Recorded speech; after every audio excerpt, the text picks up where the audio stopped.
हम परमेश्वर के वचन को सीखने के लिए जा रहे हैं। આપણે દેવના વચનને શીખવા માટે જઈ રહ્યા છીએ ત્યારે आज का समय जो है,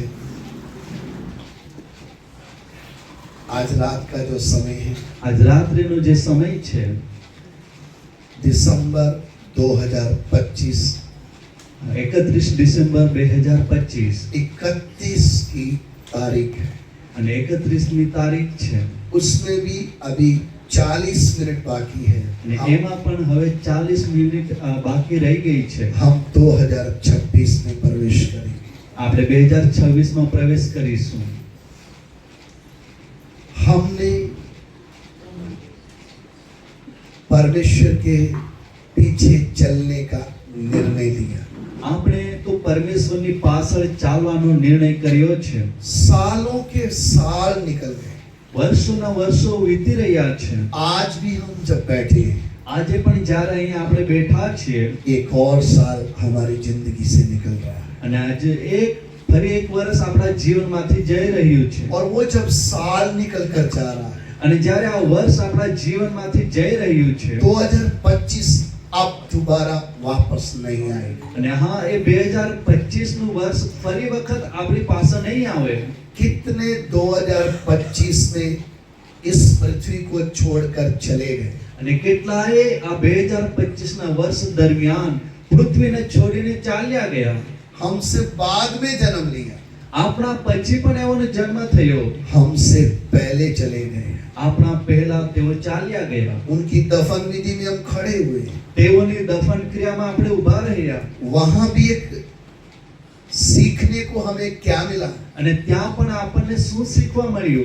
तेरे अनुग्रह के लिए तेरा धन्यवाद। તારી કૃપા દ્રષ્ટિને માટે પ્રભુ તારો ધન્યવાદ। तूने एक और दिन मेरे जीवन में दिया। તે તો એક નવો દિવસ મારા જીવનમાં ઉમેરી આપ્યો। तूने एक और साल मेरे जीवन में दिया। તે તો મારા માટે કે વધારાનું વર્ષ આપ્યું છે। आज 31 दिसंबर की रात, આજે 31 ડિસેમ્બરની રાત્રે जब हम परमेश्वर के चरणों में आए, જ્યારે આપણે પરમેશ્વરના ચરણોમાં આવ્યા છીએ आज रात का एक आखिरी मैसेज। આજ રાત્રેનો એક છેલ્લો સંદેશ। हमने प्रभु का बहुत वचन सुना। આપણે તો પ્રભુના ઘણા વચનો સાંભળ્યા છે। हमें कई वचन ऐसे ही मालूम हो, આપણને તો ઘણા વચનો એમ જ યાદ પણ છે, लेकिन वचन याद करने के लिए नहीं है, પણ વચન તો યાદ કરવા પૂરતું જ નથી। वचन मानने के लिए दिया है। આ વચન તો માનવાને માટે આપવામાં આવેલું છે। परमेश्वर ने मूसा को व्यवस्था दी। પરમેશ્વરે મૂસાને નિયમ શાસ્ત્ર આપ્યું। उसको बोला तू इस्राएलियों को मानना सिखाना है। અને મૂસાને કહેવામાં આવ્યું કે તું ઇસ્રાયેલ પ્રજાને આ વચનો માનવાનું શીખવાડ। पढ़कर सुनाना नहीं, હા, વાંચીને સંભળાવવું પૂરતું નથી। इधर तक सीमित नहीं रखना। હા, અહીં સુધી એને તું સીમિત ના કરીશ। मेरी आज्ञा, મારી આજ્ઞાઓને, मेरे नियम, મારા જે નિયમો છે, मेरी विधियां, મારી જે વિધિઓ છે एक एक को मानना सिखाना है। એમાંથી બધું જ એક એક બાબતને તું માનવાને શીખવાડ। इसलिए हमें वचन कितना आता है એટલા માટે આપણને વચન કેટલું આવડે છે वो बड़ी बात नहीं। એ કોઈ મોટી બાબત નથી। मैं कितने वचन के अनुसार जी रहा हूँ, चल रहा हूँ, वो है एक महत्वपूर्ण बात। પણ હું એ વચન અનુસાર કેટલો જીવી રહ્યો છું, પોતાના જીવનને ચલાવી રહ્યો છું, એ છે મુખ્ય અને મહત્વની વાત। अगर वचन हमारे जीवन में नहीं पूरा हो रहा, અને જો વચન આપણા જીવનમાં પરિપૂર્ણ નથી થઈ રહ્યું તો वचन को सुनने का, વચનને સાંભળવાનો, पढ़ने का વાંચવાનો कोई फायदा नहीं होगा। કોઈ ફાયદો ના થયો। आपके जीवन में वो वचन ने काम करना है। જો તમારા જીવનમાં એ વચનનું કામ થવું હોય તો, आपका जीवन परिवर्तन होना है। જો જીવન પરિવર્તન પામવું હોય તો, और आपका जीवन परिवर्तन होते होते ને જો તમારું જીવન પરિવર્તન પામતા પામતા आपका स्वभाव, आपका मन मसीह यीशु की तरह होना है। તમારો સ્વભાવ, તમારું મન ખ્રિસ્ત યેસુ જેવું થવું જોઈએ। आइए हम परमेश्वर के वचन की ओर जाएं। આવો આપણે પરમેશ્વરના વચન તરફ ध्यान કરીએ। फिलिपियों की पत्री, ફિલિપિયોનો પત્ર उसका 2 अध्याय, તેનો બીજો અધ્યાય, उसका 5 और 6 वचन। તેનો 5 અને 6 વચન। Philippians chapter 2 verse 5 and 6। Philippi તેનો 2 અધ્યાય 5 અને 6 વચન. ખ્રિસ્ત ઈસુનું મન જેવું હતું તેવું તમે પણ રાખો. પોતે દેવના રૂપ છતાં તેણે દેવ સમાન હોવાનું પકડી રાખવાની ઈચ્છ્યું નહીં. जैसा मसीह यीशु का स्वभाव था वैसा ही तुम्हारा भी स्वभाव हो, जिसने परमेश्वर के स्वरूप में होकर भी परमेश्वर के तुल्य होने को अपने वश में रखने की वस्तु ना समझा. इधर प्रभु के वचन को हमने पढ़ा है. અહીં આપણે પરમેશ્વરના વચનને વાંચ્યું છે. हिंदी में लिखा है जैसे मसीह यीशु का स्वभाव है. હિન્દીમાં એવી રીતે વર્ણન છે કે જે રીતે ખ્રિસ્ત ઈસુનો સ્વભાવ છે ऐसा ही तुम्हारा भी हो. એવો જ તમારો પણ થાય. लेकिन जब हम गुजराती बाइबल पढ़ते हैं પણ જ્યારે આપણે ગુજરાતી બાઇબલ તરફ ધ્યાન કરીએ છીએ उसमें एक शब्द आया है, એમાં એક શબ્દ આવ્યો છે जैसे मसीह यीशु का मन था જેવું ખ્રિસ્ત ઈસુનું મન હતું ऐसा ही मन तुम्हारा भी हो. એવું જ મન તમારું પણ થાય. स्वभाव और मन में फर्क है. સ્વભાવ અને મનની અંદર ફરક છે. ये मन क्या है? અને એ મન શું છે? जब हम मनुष्य की बनावट को देखते हैं જ્યારે આપણે મનુષ્યના બનાવટને ધ્યાન કરીએ या છીએ, मनुष्य की रचना को देखते हैं જ્યારે મનુષ્યની રચના કેવી છે એ તરફ જ્યારે ધ્યાન કરીએ છીએ तो हमारे प्राण के अंदर है माइंड, અને આપણા પ્રાણ જે છે એનું એક અંગ છે મન, बुद्धि. બુદ્ધિ. जब उस बुद्धि के बारे में हम समझते हैं અને જ્યારે આપણે આ બુદ્ધિના સંબંધમાં સમજીએ છીએ उसमें हमारी इच्छा, અને એમાં છે આપણી ઈચ્છાઓ, सोच, विचार વિચારધારા. जैसा आपके मन में उत्पन्न होगा ऐसा आपके जीवन में दिखाई देगा. અને જે રીતે આપણા મનમાં એ બધું ઉદ્ભવશે એ જ આપણા વ્યવહારમાં પણ એ દેખાશે. आप कितना भी दबा के रखो, તમે કેટલું પણ એને દબાવીને રાખો, जो आपके अंदर है वो प्रकट होगा. અને જે આપણા મનમાં છે એ તો આપણા સ્વભાવ દ્વારા, વ્યવહાર દ્વારા દેખાઈ આવશે. फिलिपिया की कलीसिया को प्रभु का दास क्या लिखता है? આ ફિલિપીની મંડળીને પ્રભુનો દાસ શું લખે છે? जैसे मसीह यीशु का मन था જેવું ખ્રિસ્ત ઈસુનું મન હતું ऐसा ही तुम्हारा भी हो. એવું જ તમારું પણ થાય. उसका अर्थ क्या है? એનો અર્થ શું છે? उसका मन कैसा था? પ્રભુ ઈસુનું મન કેવું હતું? वो कैसा बन गया था? એ કેવો બની ગયો હતો? उसकी सोच क्या थी? એનું વિચારો કેવા હતા? उसकी सोच कैसे वो मनुष्य के ऊपर उसने प्रकट कर दी? અને એના વિચારો પરમેશ્વરે મનુષ્ય પર કેવી રીતે પ્રગટ કર્યા? क्या लिखा है? શું લખ્યું છે? आप वह परमेश्वर होते हुए भी એ તો પરમેશ્વર હોવા છતાં પણ उसके तुल्य होने को, હા તેને તુલ્ય થવાને, उस अधिकार को अपने वश में रखने की वस्तु ना समझा. હા એ ઈશ્વરપણાના અધિકારને વળગી ના રહ્યો. अपने आप को शून्य कर दिया, પોતાની જાતને એને શૂન્ય બનાવી દીધી दास का रूप धारण कर लिया. અને દાસનું રૂપ ધારણ કર્યું. उस यीशु के मन के जैसा मन हमारा होना है. અને એ ઈશુના મનના જેવું આપણું મન હોવું જોઈએ. उसका मन क्या था? એનું મન શું હતું? परमेश्वर होते हुए भी એ તો પરમેશ્વર હોવા છતાં પણ अपने आप को मनुष्य के रूप में ले आया. પોતાની જાતને માનવ રૂપમાં લઈને આવ્યો.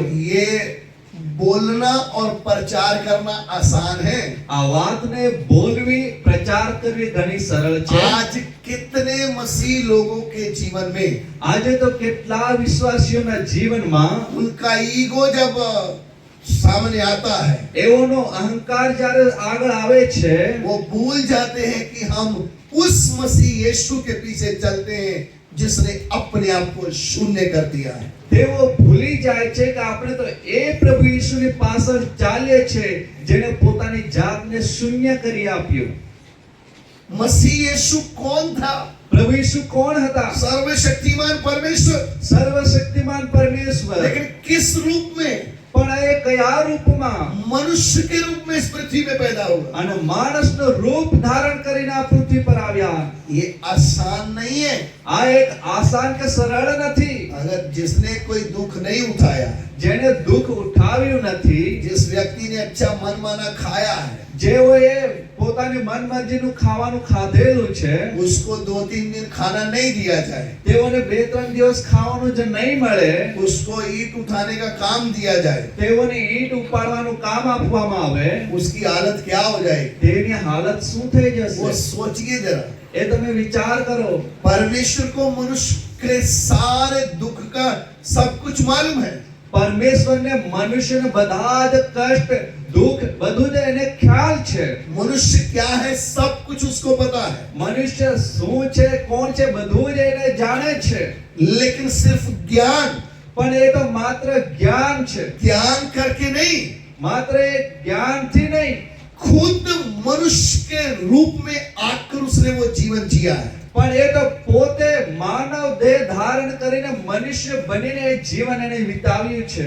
मरियम के गर्भ में आकर जो बैठा है ये कौन है? મરિયમના ગર્ભમાં જે આવ્યો છે એ તો કોણ છે?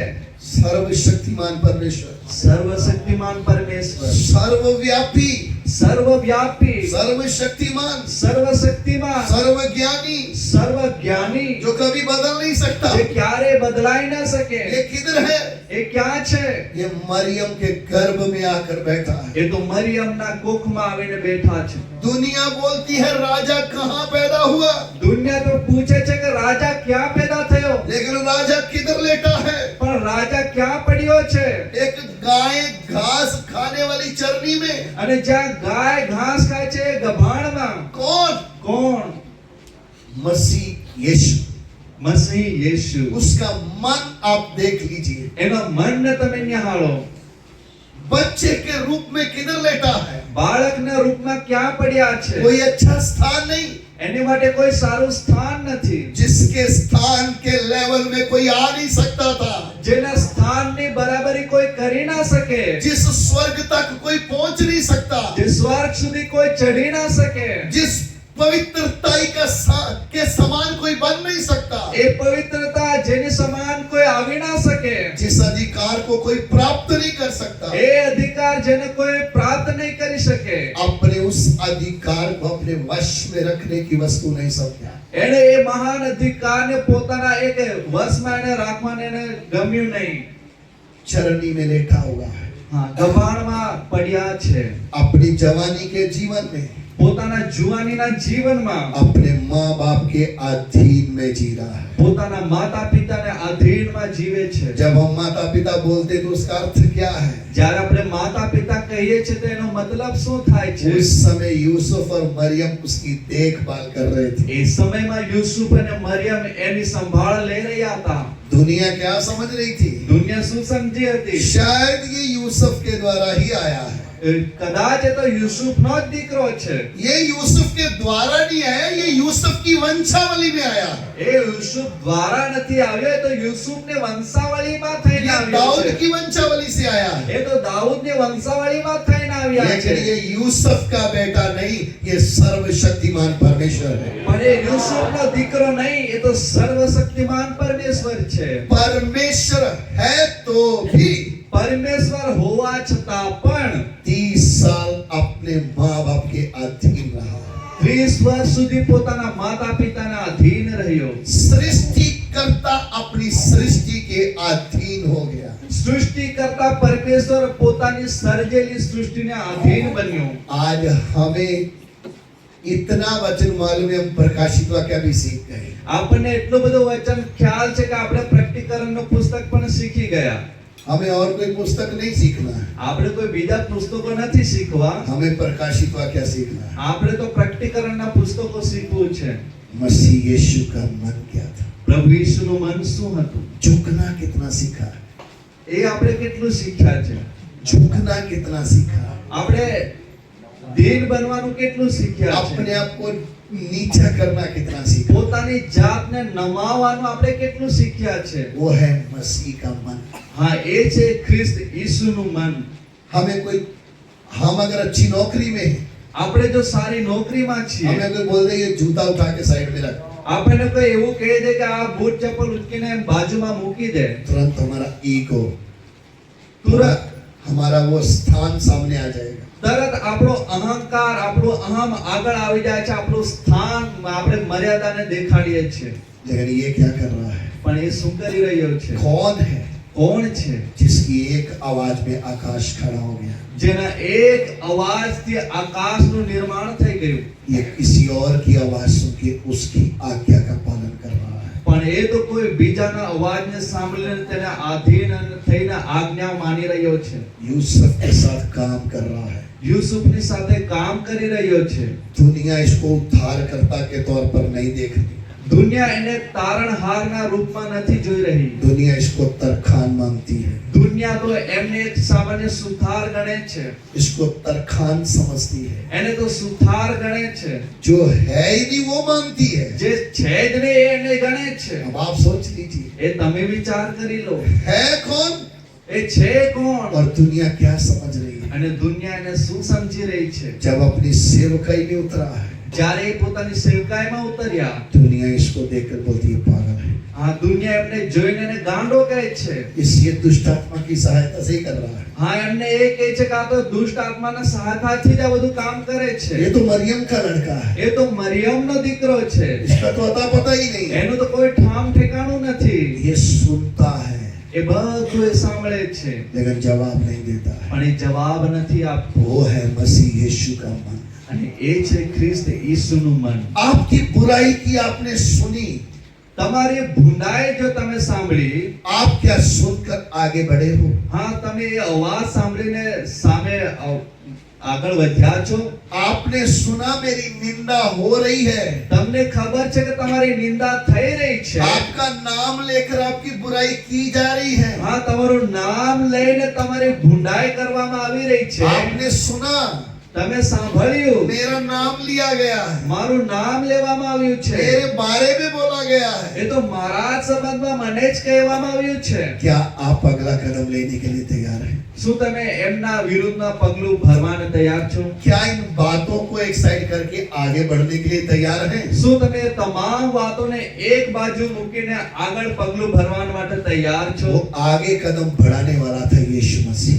અને એ આગળ પગલા ભરીને વધવા વાળો હતો પ્રભુ યેશુ। तुमने मुझे पागल बोला, તમે મને ગાંડો કહ્યો, तुमने दुष्टात्मा का साथी बोला, તમે મને દુષ્ટ આત્માનો મિત્ર કહ્યો, तुमने मरियम का बेटा बोला, તમે મને મરિયમનો દીકરો કહ્યો, तुमने मेरी निंदा की, તમે તો મારી નિંદા કરી, तुमने मुझे कुछ भी बोला। તમે તો મને તમને જે સારું લાગે એ મને કહ્યું। मैं इन बातों का जवाब देने के लिए नहीं आया। હું એ વાતોનો જવાબ આપવાને નથી આવ્યો।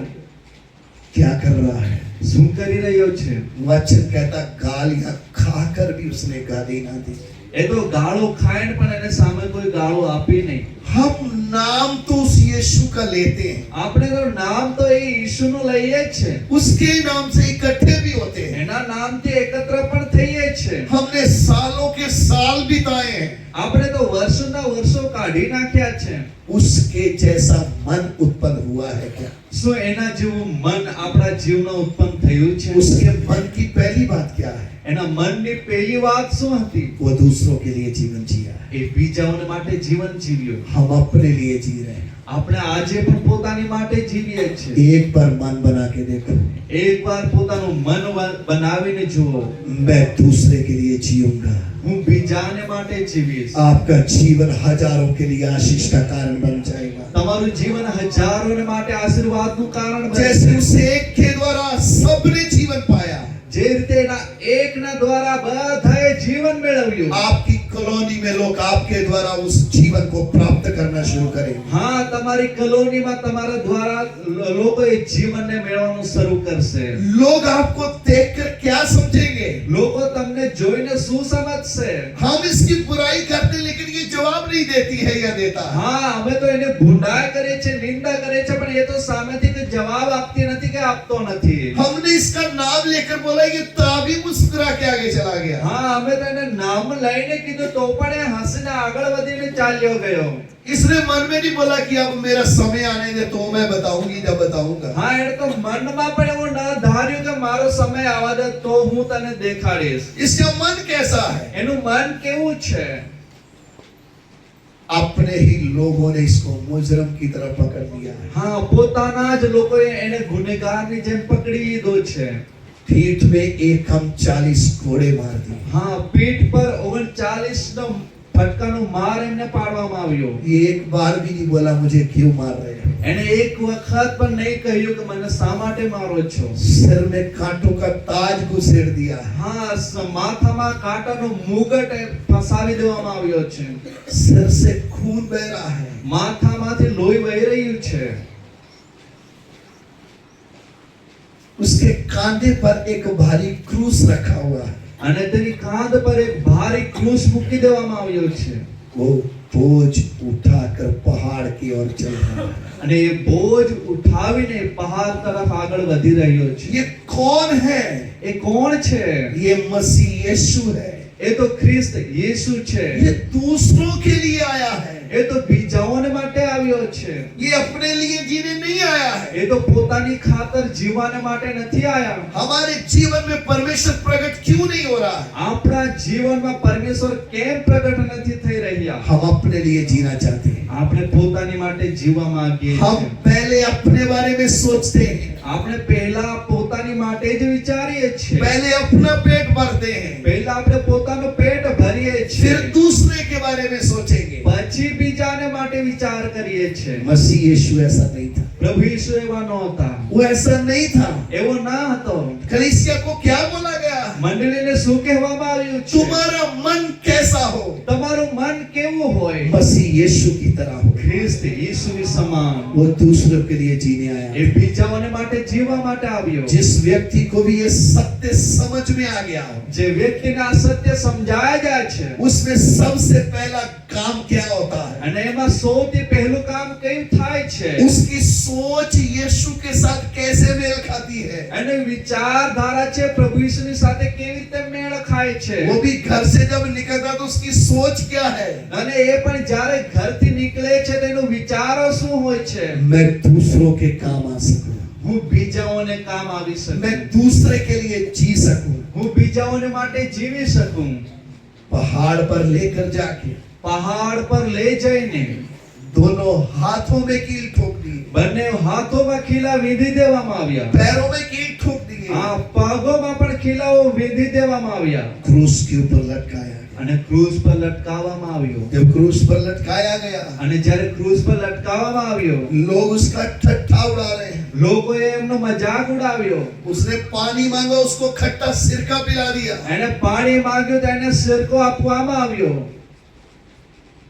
ये सब कुछ होने के बाद આ બધું જ થવા બાદ एक प्रार्थना क्रूस के ऊपर से निकलती है। અને એક પ્રાર્થના એ ક્રૂસ પરથી નીકળે છે. वो प्रार्थना क्या है? અને એ પ્રાર્થના શું હતી? हे पिता, इनको क्षमा कर। ઓ પિતા આઓને ક્ષમા કરો. ये नहीं जानते ये क्या कर रहे हैं। એવો નથી જાણતા કે તેઓ શું કરી રહ્યા છે. मेरे प्यारो, हम मसीह यीशु के पीछे क्यों चल रहे हैं? મારા પ્યારો આપણે પ્રભુ ઈસુની પાછળ કેમ ચાલી રહ્યા છે? आपके जीवन में, आपके मन में वो सोच पैदा होनी जो मसीह यीशु की थी। તમારા જીવનમાં તમારા મનમાં એ વિચારો પેદા થવા જે ખ્રિસ્ત ઈસુના હતા. प्रभु यीशु ने नाटक नहीं किया है। પ્રભુ ઈસુએ નાટક નથી કર્યું. एक दिल से प्रार्थना निकली है। એ તો એના હૃદયથી નીકળેલી પ્રાર્થના છે. हे पिता, इनको क्षमा कर। હો પિતા તમે એઓને ક્ષમા કરો. ये क्षमा करना આ ક્ષમા કરવું सबके वश की बात नहीं એ है। બધાના વશની વાત નથી. ये क्षमा कौन कर सकता है? એ ક્ષમા કોણ કરી શકે? जिसका मन मसीह यीशु के मन जैसा है। હા જેનું મન ખ્રિસ્ત ઈસુના જેવું મન હોય. आपको कितना वचन आता है वो मायने नहीं रखता। તમને કેટલું વચન આવડે છે એ મહત્વનું નથી. आपके विरुद्ध पाप करने वाले को आपने क्षमा किया है नहीं किया? તમારા વિરુદ્ધમાં કાર્ય કરનારા પાપ કરનારાને શું તમે ક્ષમા કર્યું છે? आपकी बुराई करने वाले के लिए आपने मन में नफरत रखी है। હા તમારા વિરુદ્ધ ભૂંડાઈ કરનારા વ્યક્તિને માટે શું તમે તમારા મનમાં વેર રાખ્યું છે? दुनिया में आज तक किसी ने ऐसी प्रार्थना नहीं की।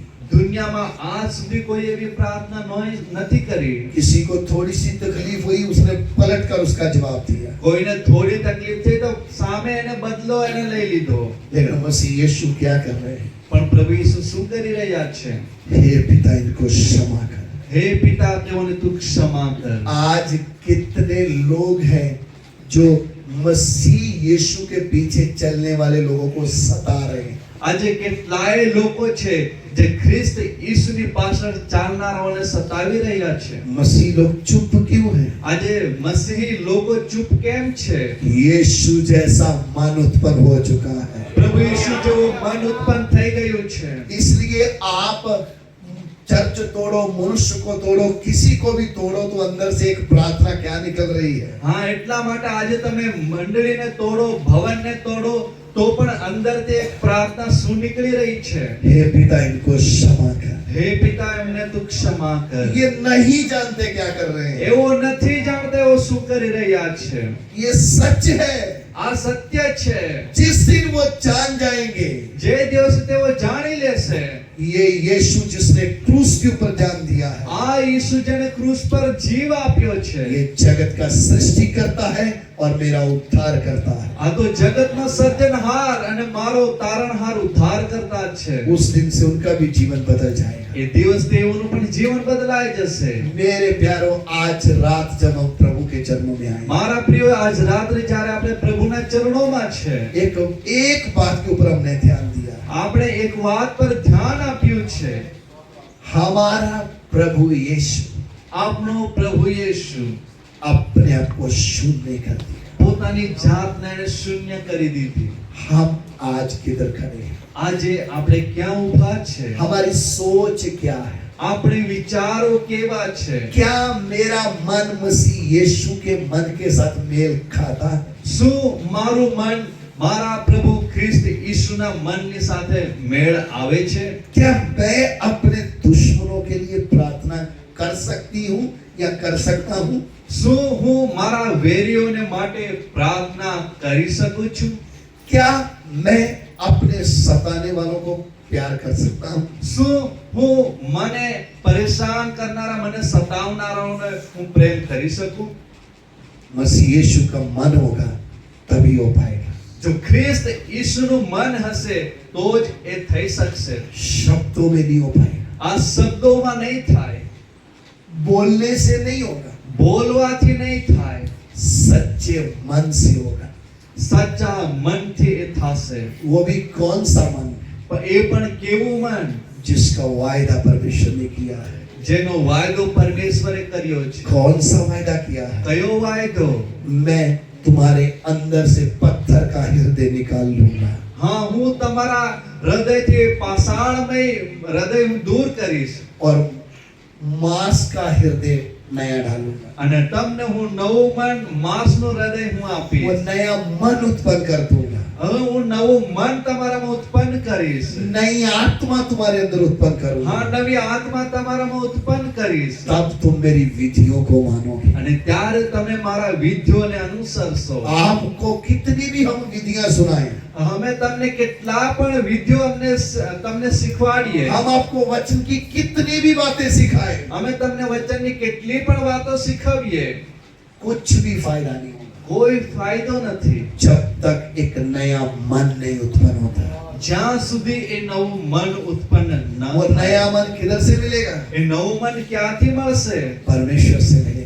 એ પરમેશ્વર તરફથી वो मन મળશે. किसके साथ मेल खाएगा? એ મન કોની સાથે મેળ ખાશે? मसीह यीशु के साथ मेल खाएगा. એ તો આપણા ઉદ્ધારકર્તા ઈસુના મનની સાથે મેળ ખાશે.